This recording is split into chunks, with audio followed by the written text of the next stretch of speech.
근데 성경적인 표현대로라면 그것은 뭐냐 하면 그런 영화를 표현하기 위한 것이지 순금이지 뭐 물로 뜯으면서 확인해 봤겠어요. 그거 아니에요. 여기서 이야기하는 것도 뭐냐 하면 이런 비유적인 표현은 세상의 그 어떠한 것으로도 값으로 치루어서 살 수 있는 것이 지혜가 아니다. 이런 표현을 지금 하고 있는 거예요. 학위로 살 수 있는 것, 학위로 얻을 수 있는 것도 지혜가 아니라 이렇게 이야기를 하고 있는 겁니다. 그러니까 여러분들이 하나님의 지혜를 얻기 위해서 해야 할 일이 무엇이냐 이렇게 물을 때에 찾기 위해서 헤매도 찾을 수 없는 것이 지혜라. 그 어떠한 값을 치르고라도 받을 수 없는 것, 살 수 없는 것이 지혜라. 이렇게 이야기할 수 있어요. 자, 그러면 지혜의 사람이 떠오르는 사람이 누가 있죠? 성경에 나와 있는 지혜의 사람, 하나님으로부터 지혜를 받은 사람, 솔로몬이에요. 솔로몬이 어디서 지혜를 얻지요? 하나님으로부터 지혜를 얻습니다. 무슨 값을 치렀어요? 1000번제를 값으로 치렀다고 얘기하면 안 돼요. 1000번제. 또 1000번제를 값으로 치른 것은 아니에요. 솔로몬이 지혜를 얻기 위해서 페이한 것은 하나도 없는 거예요. 하나님을 경외하고 예배하는 삶 가운데에 하나님이 그냥 주신 거예요. 선물로 주신 거예요. 그 이야기가 지혜를 찾는 내용의 결론 부분에 나와 있습니다. 우리가 여기서 기억해야 할 것은 우리가 지혜는 아무리 세상 가운데 노력하고 찾아보아도 세상에서 찾을 수 있는 것이 아니다 하는 것이 첫 번째고요. 또 그 지혜는 어떠한 값으로도 살 수 있는 것, 얻을 수 있는 것이 아니다 라고 하는 것이 욥이 이야기하는 하나님의 지혜입니다. 이것이 바로 19절까지에 있는 내용이에요. 그 다음에는 그러면 찾을 수도 없고 살 수도 없다면 그러면 지혜는 어디에서부터 나는가 하는 것이 20절로부터 22절까지의 질문입니다. 그런즉 지혜는 어디서 오며 명철이 머무는 곳은 어디인고 모든 생물의 눈에 숨겨졌고 공중의 새에게 가려졌으며 멸망과 사망도 이르기를 우리가 귀로 그 소문은 들었다 하느니라. 이렇게 이야기해요. 모든 생물의 눈에도 다 가리워져 있다. 이렇게 이야기합니다. 욥이 이것을 가장 현실적으로 표현하는 거예요. 뭐냐 하면 사람의 눈이라는 게 시야라는 게 한계가 있어요. 2km 이상 벗어나면 제대로 보지 못합니다. 아무리 시력이 좋아도. 그런데 공중을 나는 그 새들은 어떻게 하느냐 하면 먹잇감을 찾기 위해서 하늘에서 이렇게 날다가 갑자기 땅을 향해서 날아요. 그리고 어떻게 하느냐 하면 그 땅 속에서 나와서 그 다음으로 숨어 들어가려고 하는 쥐를 딱 잡습니다. 우리 교회 이 주변에도 저 맞은편에는 이렇게 말들이 간혹 가다 있잖아요. 그 말들 노는 그 위에, 집 위에는 항상 거기에서 상주하고 있는 그 독수리 같은 게 있어요. 솔개 같은 게. 그래가지고 날개를 쫙 펴고 그리고 움직이면서 먹잇감을 구합니다. 먹잇감을 구해요. 근데 그 먹잇감을 한 번은 어디서 잡았냐면 우리 교회 바로 옆에서 잡았어요. 현관 들어오는 바로 옆에 다람쥐 같은 거를 잡았는데 얘가 이렇게 보니까 하늘 위에서 이렇게 빙 돌다가 거의 바람을 타고 정지해 있더라고요. 그러더니 갑자기 빙빙 돌다가 땅으로 그냥 딱 내려앉는 거예요. 걔가 그냥 내려앉았을까요? 아니에요. 목표물을 보고 잡기 위해서 내려왔는데 얼마나 날쌔게 잡았는지 도대체 무슨 일인가 가서 보니까 거기에 이미 딱 이렇게 그 다람쥐를 이렇게 잡고 벌써 다 제압하고 물고 먹기 시작하고 있더라고요. 먹기 시작하고. 욥이 이러한 사냥의 모습을 보았습니다. 사람의 눈으로 보이지 않고 또 볼 수 없는 일들을 새는 그것을 보고 잡아내는 것들을 봐요. 마치 그런 사람이 있다 하더라도 찾을 수 없는 것이 지혜이고 그렇다면 그 지혜를 도대체 어디서 구할 수 있겠는가? 이렇게 묻는 거예요.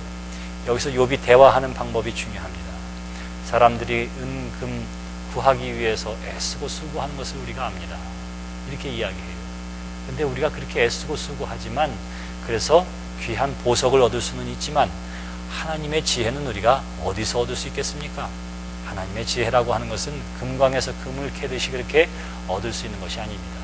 뿐만 아니라 하나님의 지혜라고 하는 것은 세상에 그 어떠한 보물로도 값을 치루어 살 수 있는 것도 아닙니다. 그러면 여러분, 우리가 그 하나님의 지혜를 어디서 찾을 수 있겠습니까?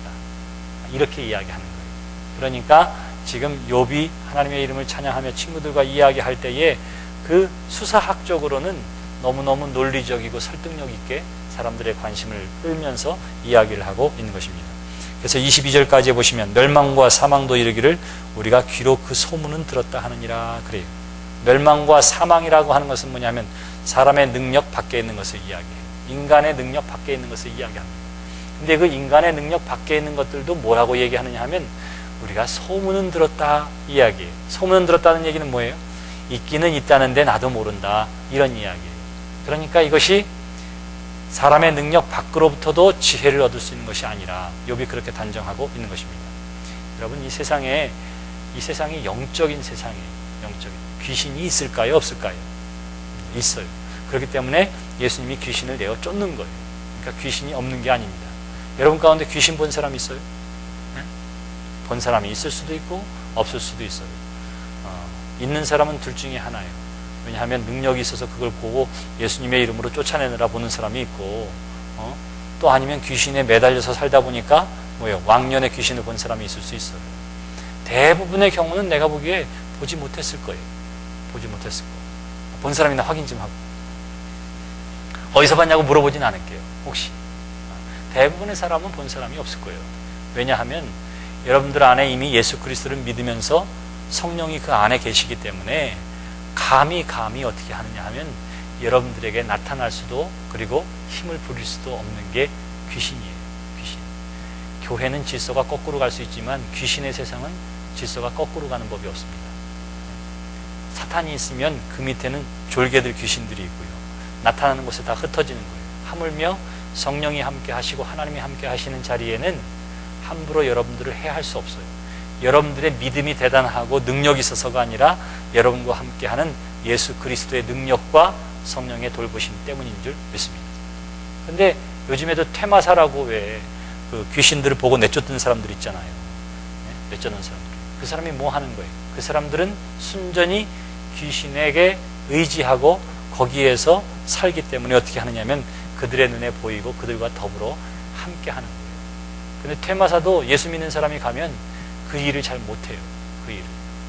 제가 어렸을 때는 굉장히 능력 있는 사람인 줄 알았어요. 어렸을 때부터 교회를 다니고 새벽기도 다니고 어머니 따라서 매일매일 등에 업히고 걸릴 땐 걸어서 다니고 늘 그렇게 쫓아다녔거든요.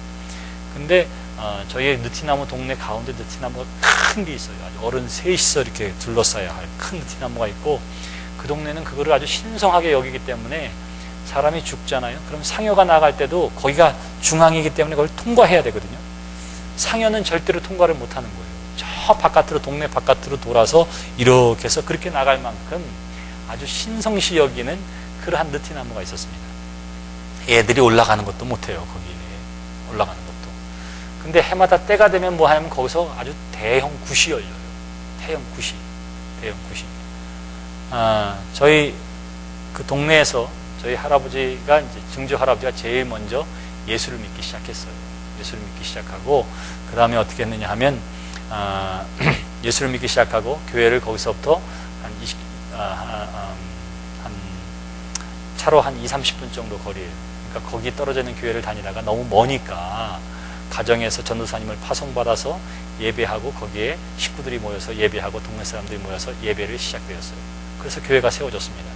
근데 그때에 우상을 숭배하는 그러한 동네였으니까 동네에 조금만 무슨 일이 있으면 다 저 사람들 때문이라고 그러는 거예요.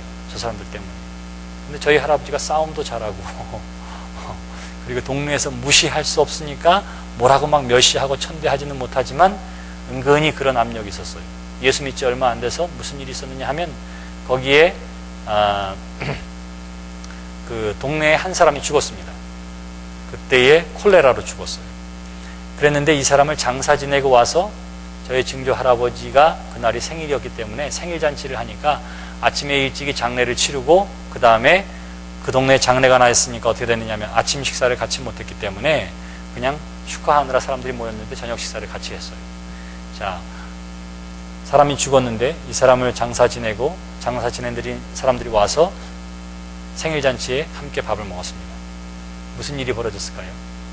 이것 때문에 콜레라가 온 동네에 퍼지게 된 거예요. 퍼지게 된 거예요. 사람들이 그거를 잘 몰랐지만 어떻게 하면 이렇게 해서 전염병이 돌게 된 것입니다. 전설에 의하면 전설에 의하면 30%가 넘는 사람들이 다 그 아이들이 걸리거나 후유증이거나 아니면 죽게 됐습니다. 동네가 어떻게 됐을까요?